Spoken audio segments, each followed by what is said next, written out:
रूस में wild berries के सेंटर पर हमला हुआ है। बड़ी जानकारी सामने आ रही है। यूक्रेन ने कोटोवास्क में ड्रोन अटैक किया है। ड्रोन हमले में वाइल्ड बेरीज का सेंटर तबाह हो गया।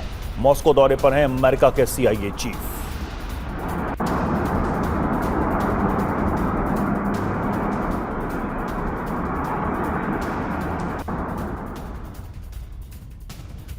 और यूक्रेन युद्ध का विस्तार करीब है और युद्ध विस्तार का पहला केंद्र ब्रिटेन बन सकता है। ये डर या कयास बेवजह नहीं है। इसके केंद्र में ब्रिटिश PM एंडी बर्नम की वो शपथ है जिससे रूसी राष्ट्रपति आग बबूला है। दरअसल 24 घंटे पहले यूक्रेन ने अपना 35वां स्वतंत्रता दिवस मनाया था। इस मौके पर ब्रिटिश प्रधानमंत्री कीव में थे, जहां उनके दौरे और ज़ेलेंस्की के बीच एक डील साइन हुई, जिसके बाद पुतिन ने अपने न्यूक्लियर टॉर्पीडो से लैस पनडुब्बी को समंदर में उतार दिया। क्या है यह डील जिससे पुतिन इतना भड़के हुए हैं और क्या यूरोप में एटमी तबाही करीब है? हर सवाल का जवाब इस रिपोर्ट में। और खबरोवस्क पनडुब्बी को पहली बार समंदर में परीक्षण के लिए उतारा गया। रूस की ये नई पनडुब्बी अपने साथ 6 पोसाइडन न्यूक्लियर टॉर्पीडो ले जाने में सक्षम है।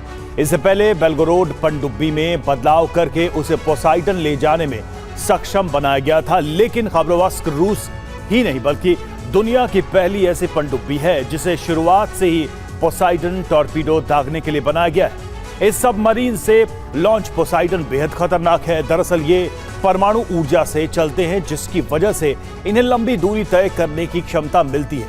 ये डिफेंस सिस्टम या रडार की पकड़ में नहीं आते, जिसकी वजह से इन्हें रोकने में बेहद मुश्किल होती है। इसकी वजह पोसाइडन की अद्भुत क्षमता है। दरअसल रूस का पोसाइडन लगभग 1000 मीटर की गहराई में 100 किलोमीटर प्रति घंटे की रफ्तार से आगे बढ़ता है। इतनी गहराई पर किसी देश का मौजूदा टॉर्पीडो इसका पीछा नहीं कर सकता। इसके अलावा इसे ट्रेस करना भी बेहद मुश्किल है, क्योंकि समंदर की गहराई में टॉर्पीडो को पकड़ने में सक्षम रडार 300 से 500 मीटर की गहराई तक ही काम करते हैं।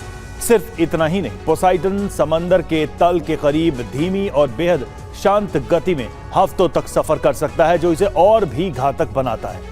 इसके अलावा ये AI की मदद से रास्ते में आने वाले सोनार नेटवर्क से बचते हुए अपने लक्ष्य तक पहुंचने में माहिर है। इसे बेहद घातक बनाती है इसकी तकनीक। ये टॉर्पीडो जब तट से टकराता है तब लाखों टन पानी बेहद तेज गति से शहर की तरफ बढ़ता है, जो एक मानव निर्मित सुनामी पैदा करता है। लेकिन यह सुनामी रेडियो एक्टिव होती है। सुनामी का पानी सूखने के बाद भी तबाही खत्म नहीं होती, क्योंकि इसके बाद भी शहर में रेडियो एक्टिव कण मौजूद रहते हैं। रेडियो एक्टिव कण कंक्रीट की इमारतों, जमीन और मिट्टी के अंदर तक समा जाते हैं, जिससे इसका असर खत्म करना बेहद मुश्किल हो जाता है। इस इलाके में कदम रखने वाले व्यक्ति में कैंसर और जेनेटिक म्यूटेशन होने का खतरा होता है। ऐसे में जिस शहर से ये पोसाइडन टकराएगा वो वर्षों तक घोस्ट टाउन बनकर रह जाएगा।